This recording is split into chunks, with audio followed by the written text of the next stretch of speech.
নমস্কাৰ, মোৰ চেনেলৰ অন্য এটা ভিডিঅ'লৈ মই আপোনালোকক স্বাগতম জনালোঁ।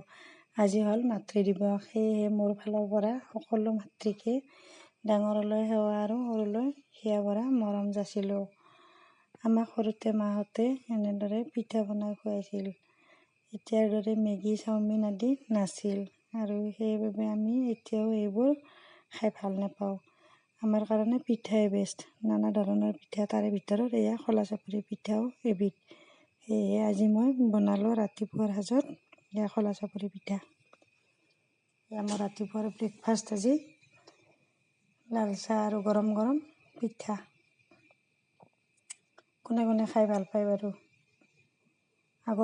আগৰ মানুহবিলাক এনেদৰে পিঠাই আছিলে ৰাতিপুৱা, কিন্তু এতিয়াৰ নিচিনা এনেদৰে নাই। মেগী, চাওমিন, আগৰ মানুহৰ পকা পিঠা, এয়া খোলা চাপৰি পিঠা, ঠাই ভেদে নামবোৰ বেলেগ বেলেগ। এয়া আৰু মই আজি দুপৰীয়া বনালোঁ, বনোৱা দেখুওৱা নাই।